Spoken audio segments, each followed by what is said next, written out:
Thank you for coming to our speaker series on this Halloween. And I'll just advertise two of the forthcoming talks before I introduce today's speaker. On November 14th, in 2 weeks from today, we have Tom Sparrow, our own PhD graduate, who's now at the Slippery Rock University. He's going to be giving a talk called Plasticity American Style. And the last talk of the semester will be December 5th, which is Paul S. Loeb from the University of Puget Sound, and he's going to give a talk on Nietzsche called Live in Such a Way That You Want to Live Again. Today, it's my pleasure to introduce Luna Dolezal, who teaches at Trinity College Dublin and is a postdoctoral fellow of the Irish Research Council. Her PhD is from University College Dublin. Her research is primarily in the areas of phenomenology, existentialism, embodiment theory, and feminist philosophy. In particular, her current research explores the notion of the malleable body under biomedical paradigms and practices. Her writing has been published in several academic journals that will be known to you, such as Hypatia, and she has a current book project, which is entitled The Body and Shame, Phenomenology, Feminism, and the Socially Shaped Body. In fact, I underestimated it's about to be published, isn't it? Yeah, so in the spring. Okay, and that's with Lexington Press. And also, if you Google her name, you'll enjoy, as I did, finding out that she's a yoga instructor with a beautiful website in Dublin. Has been doing that for almost a decade. Yeah. And she said, well, that's her other side, but I said, with a topic like this, it's got to be integral to your intellectual work, and she confirmed that. So her talk today is entitled The Phenomenology of Self-Presentation, and please join me in welcoming her.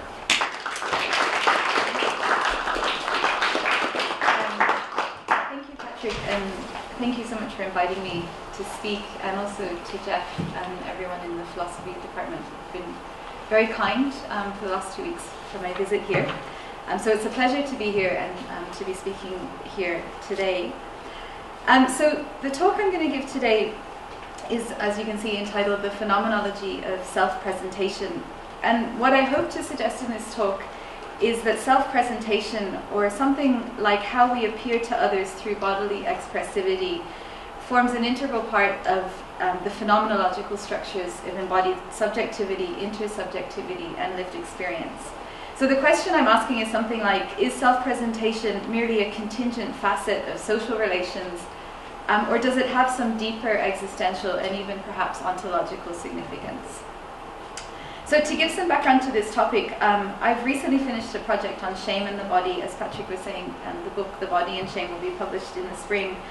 And in this body of research, I've been looking at how experiences of self-conscious third-person emotions and affects like shame and embarrassment and social anxiety and social discomfort and so on. So these are experiences where the subject has an awareness of the body and the self through, as though from a distance perspective, or third-person perspective. And essentially my research, what I argued is that these experiences are a mechanism or a way to understand what we might call the social shaping of the body, so how the normative realm is linked to a phenomenological experience. In doing this project on body shame and attempting to articulate its phenomenological significance, I read a lot of the work of the Canadian sociologist Erving Goffman, who we might call a sociologist of everyday life. Although not a phenomenologist, Goffman articulates the structures of embodied intersubjective experience through detailed accounts of the microstructures of social interaction and the face-to-face encounter. So I wanted to write about Goffman for a couple of reasons. So firstly, it surprises me that there hasn't been, to my knowledge, any or much sustained reflection on his ideas about social relations and how they might relate to or enrich phenomenological accounts of embodied intersubjectivity. So in part, I wanted to bring Goffman in dialogue with phenomenologists like Husserl and Merleau-Ponty, who are explicitly concerned with the structures of the encounter with the other. And in short, looking at Goffman's ideas about self-presentation, I hope to provide a frame through which we might articulate an aspect of lived embodied experience through phenomenological reflection. Okay, so just probably a usual disclaimer. This is very much a work in progress, and I really welcome any feedback or ideas, or especially links to other works that might be addressing similar issues. Okay, so I've made a slideshow. So to give an outline of the talk, so just so you can see the trajectory of the talk, so you know where I'm going, I'm going to start by giving an account of self-presentation, primarily through the work of Erving Goffman, the social theorist. I'm then going to turn and I don't think this is actually in the abstract, but I'm going to turn to Husserl and his account of intersubjectivity in the fifth Cartesian meditation, and look at his accounts of appresentation and pairing. And then I'll turn to Merleau-Ponty's later ontology, and also some of his work from the Phenomenology of Perception, to discuss intercorporeality and the primordial expression, as he calls it, of the body. And then, something's wrong there. Anyway, number 4 should say something like, reflections regarding the ethics of reading the other through the recent writings of Donald Landis. So hopefully the slideshow will work. I hope that's a one-off. So starting with Goffman. So the relationship between the visible aspect of oneself and the structure of intersubjective and social relations is theorized at length by the Canadian social thinker and sociologist Erving Goffman. Although not a phenomenologist, Goffman's approach can be considered phenomenological. Through his descriptions of social relations, he makes salient, taken-for-granted aspects of experience that are so much part of the fabric of our experience that they often remain unthematized and are rendered invisible through their very ubiquity. Goffman's account is culturally situated in an Anglo-American context, and many of his findings arise from fieldwork he conducted over some time in the Shetland Islands. However, I believe that Goffman's insights on topics like, I'm just going to name some of the titles of his books, which I've put up here: Behaviour in Public Places, Notes on the Social Organization of Gatherings, Interaction Ritual, Essays on Face-to-Face Behaviour, and the Presentation of Self in Everyday Life. These works reveal important phenomenological features when we consider the structure of the face-to-face encounter and intersubjective embodied relations. In his work, Goffman forges a strong link between creating a desired impression in others, achieving success in social encounters, and the experience of self-conscious emotions such as shame and embarrassment.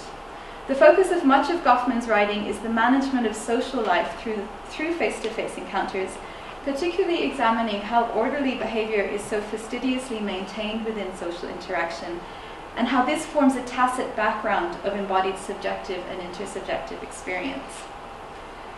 Through his dramaturgical presentation of social life, and he makes great use of metaphors of the theatre, such as acts, roles, audiences, props, onstage and backstage areas, Goffman argues that social life is a series of stages that each induce a different performance from the subject, depending on the context. And the order of social life is maintained through each actor playing his or her part through management of the body, expression, and communication. So as you can see, Goffman published several books, and there are actually several more, which explicitly outline the microstructures of embodied intersubjective interaction, focusing on what he saw as a neglected aspect of critical theoretical inquiry regarding sociality. So to use Goffman's own words, the subject matter, however, can be identified. It is that class of events which occurs during co-presence and by virtue of co-presence.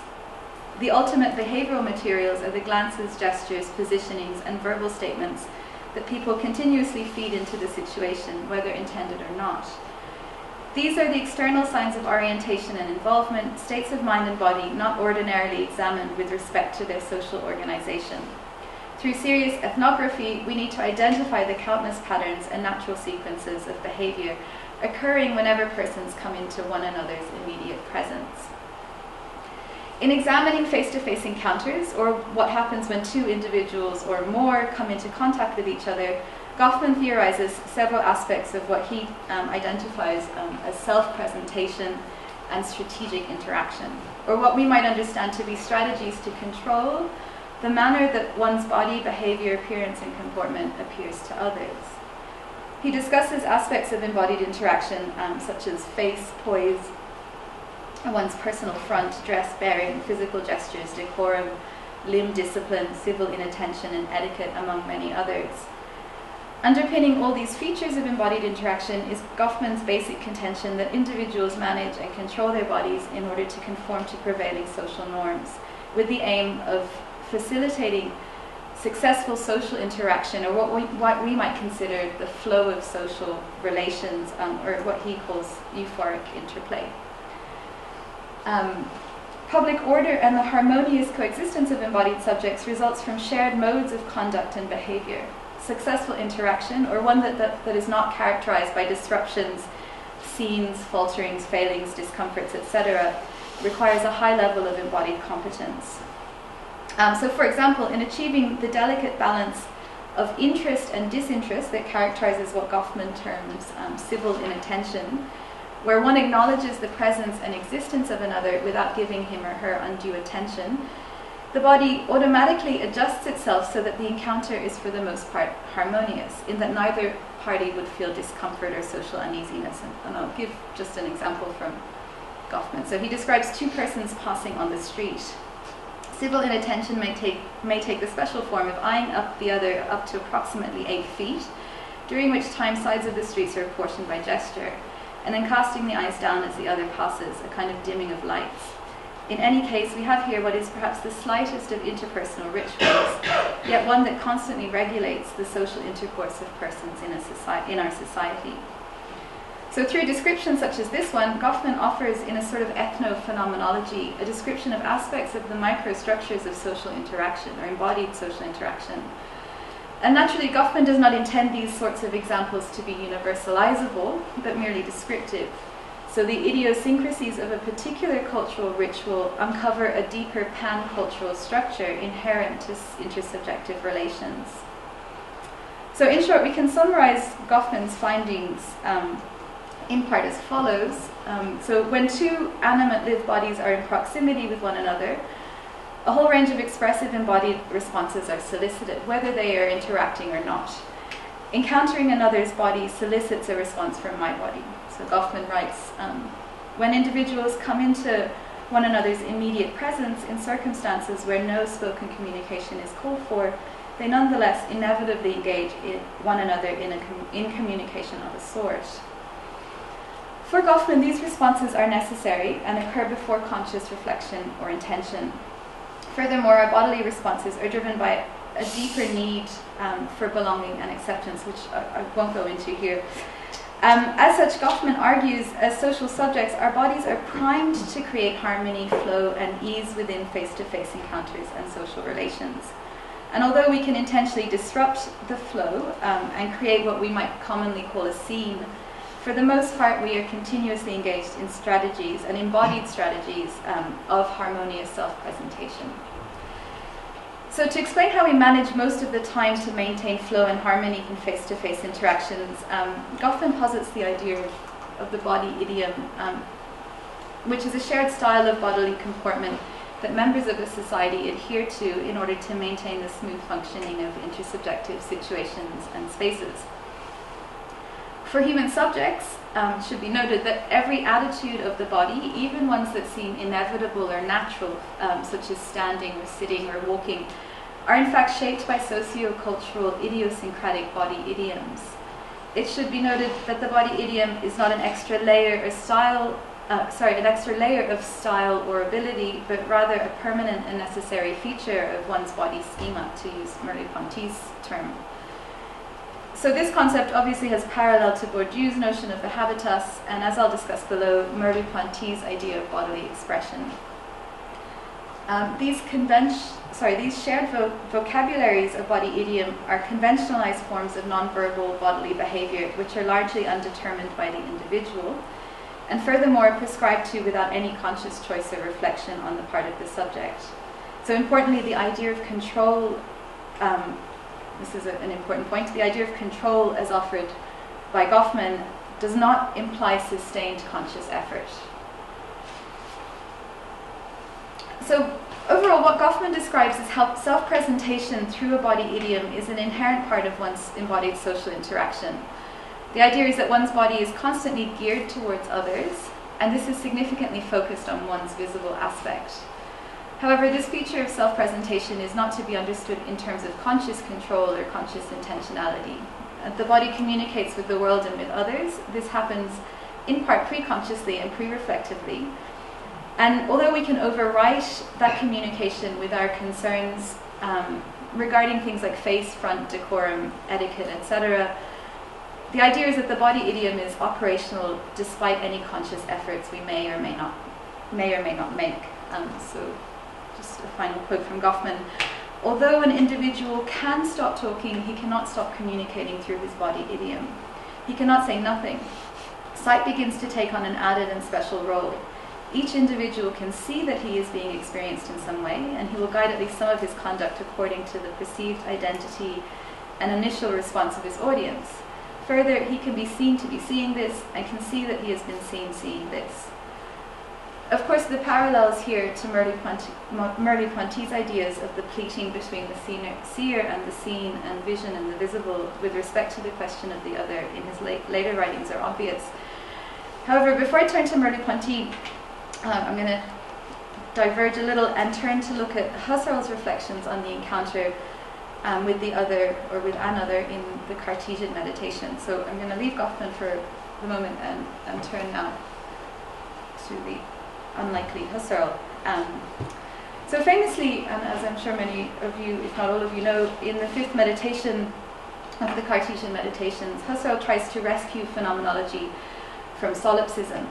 The well-known problem being that if phenomenological reflection occurs purely on the side of the subject, how and why is the experience of the other or others in subjective awareness at all possible? Really, for Husserl, the question of the existence of others isn't a real problem, isn't really an epistemic problem. And he posits what Juna Tapal, I'm not sure if I'm pronouncing that right,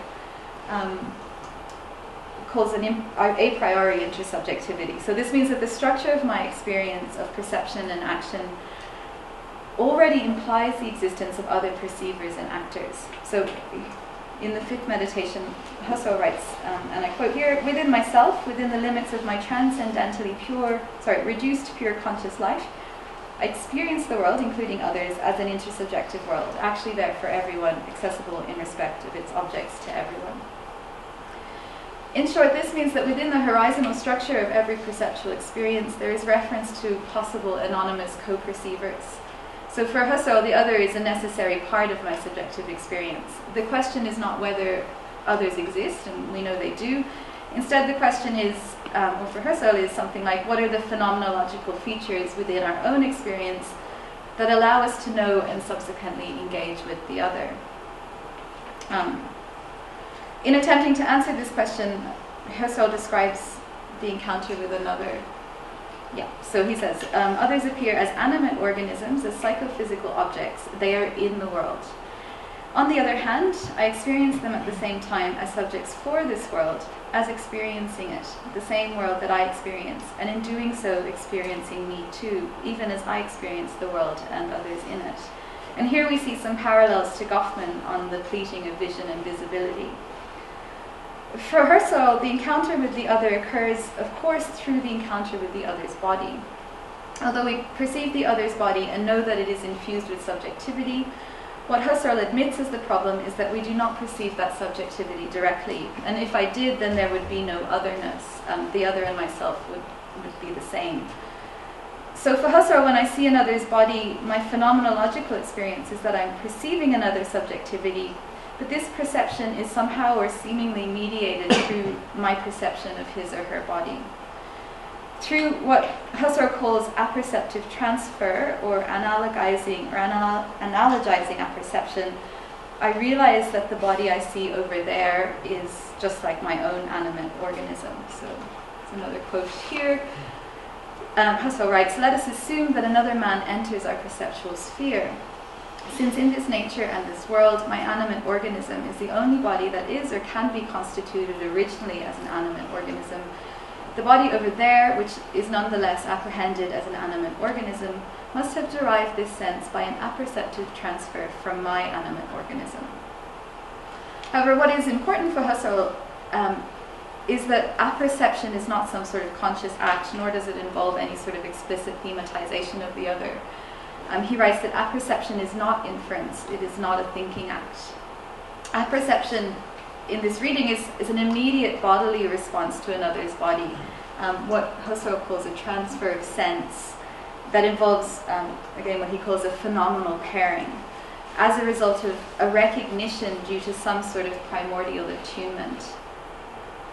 And what is interesting in this account, and why I bring it up here, is that there are striking parallels in Husserl's account of the encounter with another and Goffman's own thinking regarding social relations. When Husserl says, as in the quote above, I hope you can see that, they are in the world. What he's alluding to here is something that both Sartre and Merleau-Ponty articulate more fully in their existential phenomenological descriptions. So when I perceive another's body, I do not just see an object of the natural sciences and then infer that they are another subjectivity just like me. Instead, I see the subject engaged in the world. So this is, I think, Husserl's point, and that his emphasis with scare quotes and italics might be intentional here, in that I see another subject embedded in the world through motricity, perception, and intentionality, nested in a web of meaningful relations sustained by their bodily engagement.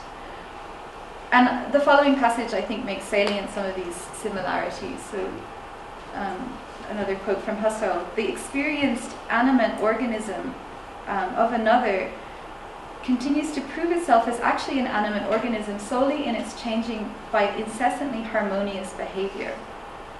Such harmonious behaviour, as having a physical side that indicates something appresentatively, must present itself fulfillingly in original experience, and do so throughout the continuous change in behaviour from phase to phase. The organism becomes experienced as a pseudo-organism precisely if there is something discordant about its behaviour." A few pages later, Husserl writes, "It brings to mind the way my body would look if I were there, or if I were over there." So what we see here in Husserl is at least two things. We recognize the other through the expressive aspect of their body, a mode of expressivity that is harmonious to my own, to use his word, in that I can read it and recognize it. Furthermore, this expressivity is not static, but temporal and dynamic. I experience the other's behavior as a continuous change from phase to phase, as he says. What I perceive is a living relation. Of course, this can be interpreted on two levels. The pure recognition of the existence of another, firstly, something like the pure recognition of the existence of another animate lived being. So this being may well be non-human, in the experience of recognizing the sentience of a dog or a horse, for example. So in this case, I simply recognize that a worldly object is in fact sentient and animated in a way similar to me. That is, I recognize the capacity for perception, intentionality, world engagement, bodily engagement, and so on.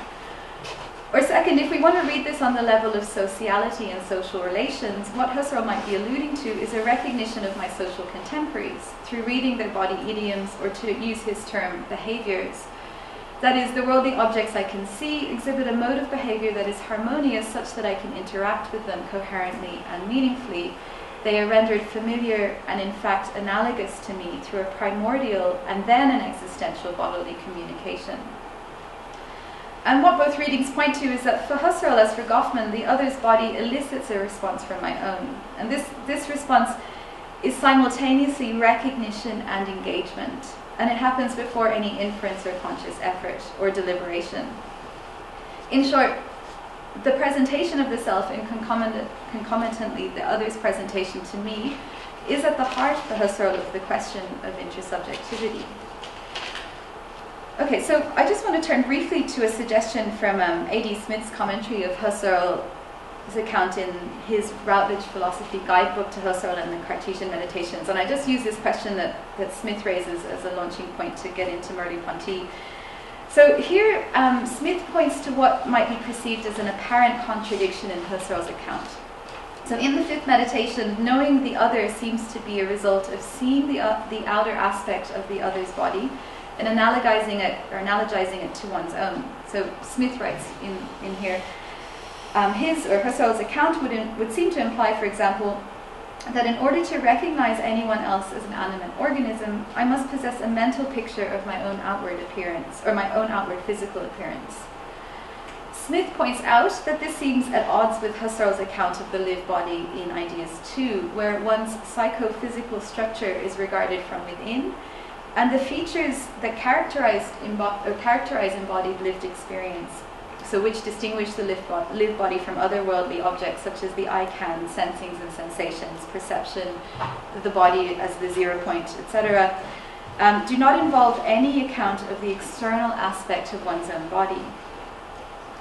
The question that Smith is pointing to is something like, how does how the other looks bring to mind, as Husserl states, the way my body would look if I were there, if my awareness of myself as an embodied consciousness occurs as awareness from within, if that makes sense.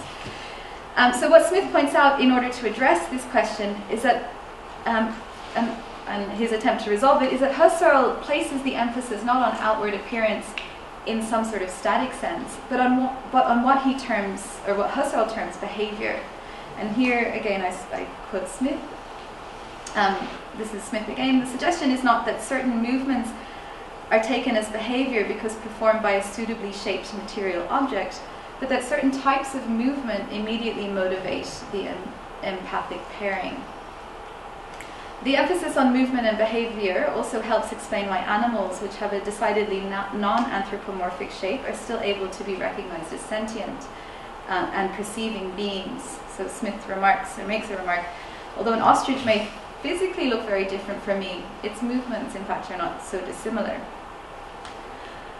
However, the question remains open. How does this analogizing apperception take place?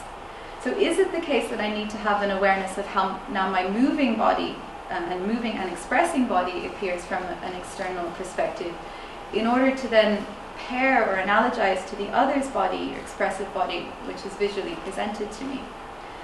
So this question about visibility is not a trivial one, as in this account we are treading close to requiring vision to play some sort of representationless role. However, turning to Merleau-Ponty's account of the intertwining of vision and mobility in his late work is perhaps a good means to address this question.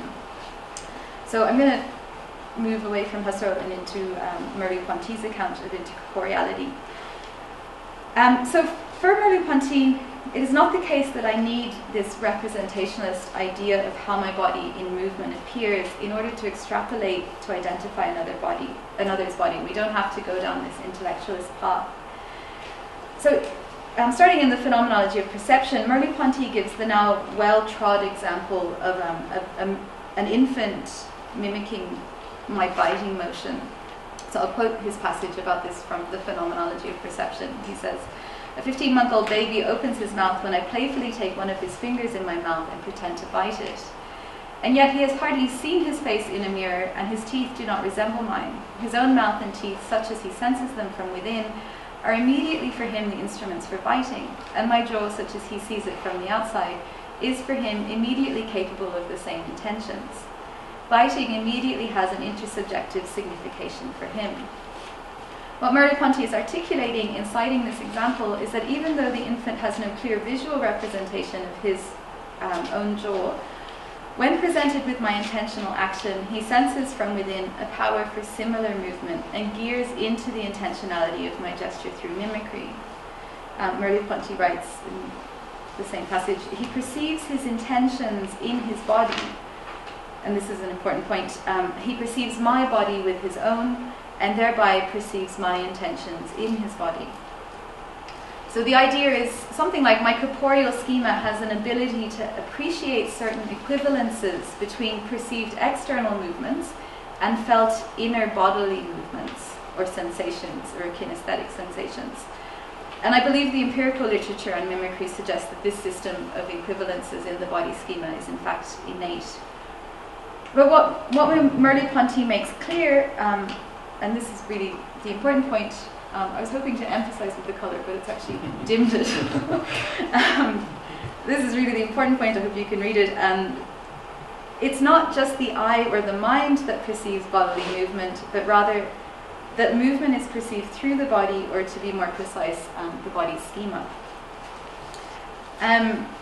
In short, perceiving the other occurs through the body, so the body is that perceives the other's body. It is our shared capacity for perceiving the other's body through their acts of self-presentation and through perhaps our respective, and perhaps shared body idioms, all of which is of course subtended by the corporeal schema, that make intersubjective relations possible in the first instance. And it is on this intertwining of vision and movement that Merleau-Ponty's later work gives us some more clues as to as to the ontological significance of self-presentation if we're to understand it in this way. Okay, so I'm going to just turn to look at some of Merleau-Ponty's later stuff. So in his essay, Indirect Language and the Voices of Silence, Merleau-Ponty writes, and I quote here, "It is not the mind which takes the place of the body and anticipates what we are going to see.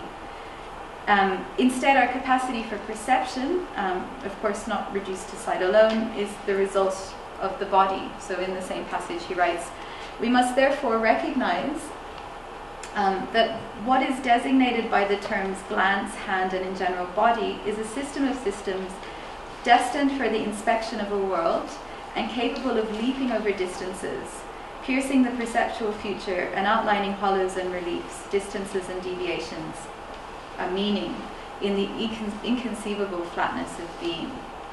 That's a little bit cryptic, so I'm not exactly sure, but I think I know what he's talking about there. It is the body's unique capacity to be both visible and mobile that gives it a unique status for Merleau-Ponty, and this is intrinsically connected to the question of the other for whom I may also be an object of perception. Our capacity for perception, or to see, or to be the subject of perception in a more general sense, Merleau-Ponty argues, is intrinsically tied up with our capacity to be seen, and this of course resonates with Sartre's account in Being and Nothingness to some extent.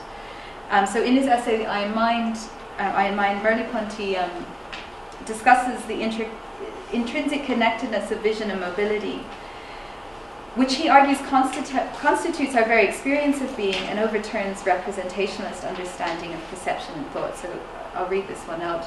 So this extraordinary overlapping of vision and mobility, which we never think about sufficiently, forbids us to conceive of vision as an operation of thought that would set up before the mind a picture of representation of the world, a world of immanence and ideality. Immersed in the visible by his body, itself visible, the seer does not appropriate what he sees, he merely approaches it by looking. He opens himself to the world.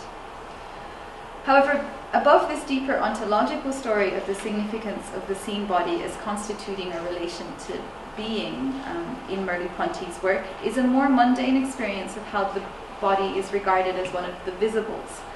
And this is the reversibility of the seer and the seen. So Merleau-Ponty writes, "As soon as I see, it is necessary that that vision be doubled with a complementary vision or with another vision, myself seen from without, such as another would see me, installed in the midst of the visible." And furthermore, Merleau-Ponty suggests that being seen by others is necessary in order to have a complete view of oneself. So he says, as soon as we see other seers, henceforth through other eyes we are for ourselves fully visible. That lacuna where our eyes are back lie is filled still by the visible of which we are not the titulars. And this of course brings to mind Goffman's descriptive insights regarding the structure of social encounters. Recalling the passage that I quoted above, sorry if that's hard to read, Goffman writes, "The sight begins to take on an added and special role. Each individual can see he is being experienced in some way. Further, he can seem to be seeing this and can see that he has been seeing this," and so on. So, of course, the question remains, or maybe it's obvious, but perhaps the question remains that what is it that others see for Merleau-Ponty when they actually see me, and what is it that I see when I see the other? So of course I should reiterate that this intertwining of vision and mobility is not to be understood in terms of vision as representation. Rather, the intertwining of vision and mobility means that it is the body that perceives and not the eye or the mind alone. And I think this is kind of a slightly longer passage from, again, Indirect Language and the Voices of Silence, where Merleau-Ponty starts to talk about primordial expression. So he says, "All perception and all action which presupposes it, and in short every human use of the body, is already primordial expression. Not that derivative labour which substitutes for what is expressed signs, which are given elsewhere with their meaning and rule of usage, but the primary operation which first constitutes signs as signs, makes that which is expressed dwell in them through the eloquence of their arrangement and configuration alone. Implants a meaning in that which did not have one, and thus, far from exhausting itself in the instant at which it occurs, inaugurates an order and founds an institution or a tradition." And what this points to is something that Donald Landis notes in his recent book, Merleau-Ponty and the Paradoxes of Expression, that namely for Merleau-Ponty, all human action is expression. That is, the body is continuously involved in the process of self-presentation and in constant communication with the other through this primordial expression, or this bodily behaviour, primordial expression which is then overwritten by bodily behaviour and gestures through a body idiom. This primordial expressivity is necessarily overlaid with the normative inflections of a body idiom. So as Merleau-Ponty notes in this longer passage, we inaugurate social order through the expression of the body, which in turn founds the institutions and traditions.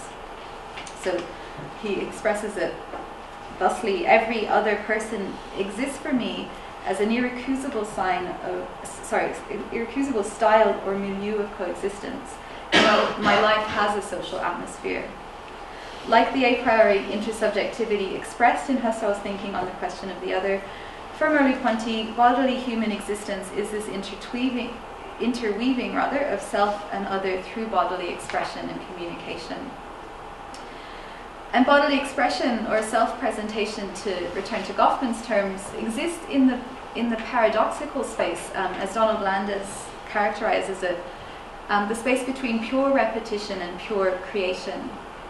In other words, the body carries a body idiom that is part of a wider tradition or institution of socio-cultural practices. However, at the same time, the body is never wholly determined. There is necessarily the capacity for spontaneity and idiosyncratic expression through our primordial expressivity. So we have this tension between the body idiom and the primordial expression, and necessarily so. And Merleau-Ponty acknowledges this in the Phenomenology of Perception, where he notes that the body, or the other's body, is the first cultural object. So when we encounter the other, we encounter them through culture, as an object of culture. And it's the one by which they all exist. It's the other's body as the bearer of behaviour. So we encounter the other through their capacity to behave. He's using Husserl's terminology. The other's body gesturing and behaving solicits my own body to gear into the sense that they are presenting to me. Understanding this behaviour and responding to it obviously happens through the body, like the infant mimicking movement. There is no need for representation. And Merleau-Ponty writes here, through phenomenological reflection, I discover why the expressive instrument that we call a face can bear an existence just as my existence is borne by my body. I enact the foreign existence. But here there is nothing like reasoning from analogy. In the short section entitled The Understanding of Gestures in the Phenomenology of Perception, Merleau-Ponty clarifies how the existential phenomenological investigation unravels the epistemic problem of knowing the other. He emphasizes that the subject does not have to look inside themselves for the sense or meaning of gestures that he or she witnesses.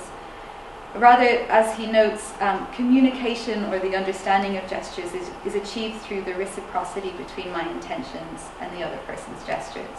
Or in short, the other's body solicits a response from my body. Or rather, the other's body speaks directly to my body, which responds directly. There is no need for mediation.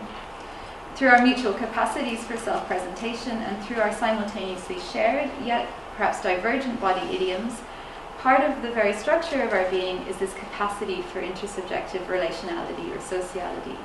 So to repeat Merleau-Ponty, he says, my life has a social atmosphere.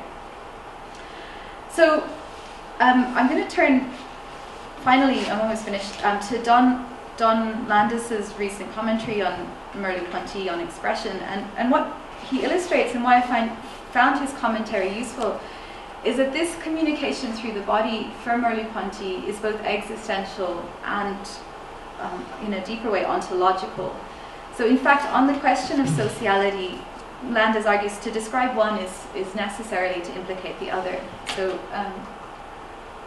this is not from his book, but from a forthcoming article. Merleau-Ponty's genuine thinking of the other, at its most responsible, is at once phenomenological and ontological. Sociality is an existential dimension of bodies, subject to the weight of the past, the weight of language, and the weight of others, And the ontological description of these bodies encountering others is always an attempt to express what can be lived, what can only be lived. And I bring this up because I think it's a way to justify why we might bring someone like Goffman, who's engaged in a sociological description of social relations, into dialogue with these phenomenologists who might be said to be doing something like uncovering ontological structures. So the idea is that existential phenomenological descriptions of lived bodies and sociality reveals an ontological structure. However, that ontological structure can only be articulated fully through social and cultural expression. So the question is, leaving that aside, then the question becomes, what are the consequences of positing something like self-presentation to an ontological structure? So I think that Levinas's and Irigaray's readings of Merleau-Ponty's late ontology of the flesh point us to at least two dangers. And the idea being, first, by privileging and emphasizing visibility, this seems to totalize and possess the other. So this would be contra Levinas's own account. And second, the emphasis on reversibility seems also to reduce the other to the same. So if two subjectivities have this reciprocal relation, then how is there a relation of otherness? And what I'd like to finish with suggesting is, again, turning to Donald Landis's recent reading of Merleau-Ponty on the question of the other, is how we might reveal like a nascent ethics in what he calls a nascent ethics in Merleau-Ponty's thought, running from his existential phenomenology into his late ontology through the concept of reading. And I'm going to quote Landis, sorry, this is so long, at length. I was trying to cut this out, but it seemed all so significant. So to quote Landis here, again, this is from his forthcoming article, to be an expressive body, a lived body, then, is to be a reading body. So this is his idea of reading, that takes up and gives life to the traces of expression, thereby at once reperforming them and shaping their trajectory, and thus taking responsibility for a tradition or trajectory of sense. An ethics of this gesture would insist that a reading be at once honest to the traces performed and open to a less and less violent future of communication, where violence is understood as the attempt to finalize any reading and to totalize any other. Coming face to face with the other demands a phenomenological understanding, a genuine communication with all the rich dimensions of that trajectory, because any understanding we have is always provisional, and yet because any attempt to refuse communication is to undermine the very dimensionality of our being that is already at once what unites us and what reveals our differences. From this understanding of reading the other's body in its paradoxical expression between pure creation and pure determinism, Landis posits a space for an ethical relation. So, just some comments to finish. Positing self-presentation as not only an existential structure of our lived social relations, but also as perhaps a deeper, as an ontological structure, or a feature of our beings that makes our being possible, if that makes sense, can perhaps enrich a phenomenological account of embodied subjectivity and intersubjectivity, giving perhaps a deeper significance to the experiences of bodily visibility and expression in their social dimension. In short, self-presentation necessarily introduces some normative inflections into the constitution of the self, or any account we might give of the constitution of the self. As not only are we in relation with others and constituted by them, but our bodily capacity for movement and expression is overwritten, and necessarily so, by a set of normative constraints which shape our body idiom and our corporeal schema and our modes of behaviour, expression, and hence self-presentation. So self-presentation reveals a pan-cultural structure, and if we follow Landis's line of thinking, an ontological structure which is only articulated or given expression through social and cultural norms. So I actually then yesterday was trying to sum up what I just said in all of that in 2 sentences, and I typed it out on my phone, so I might just read it out because I was just trying to make it clear to myself. So I think this is what I'm arguing. The way we establish intersubjectivity is through intercorporeal relations where bodies recognize and respond to each other through a primordial expressivity. And this is an ontological structure, so it's a necessary part of our being that makes our being possible, which is only articulated through a body idiom. So any expressivity is always going to be overridden by a body idiom, which is necessarily inflected with social, cultural, political norms. As a result, embodied subjects are always involved in self-presentation, or what we might consider embodied strategies, both pre-reflective and reflective, to modulate, manage, or control how the body appears or is presented to others. So my intuition is that this occurs because of a primordial responsiveness of our bodies in our constitution or ontological constitution. And I haven't spoken about it here, and this is something that Goffman talks about and which I've written about elsewhere, but this also arises because of a deeper ontological need for what Goffman terms acceptance and what is commonly called belonging, and I'll leave it there with that suggestion. So thank you.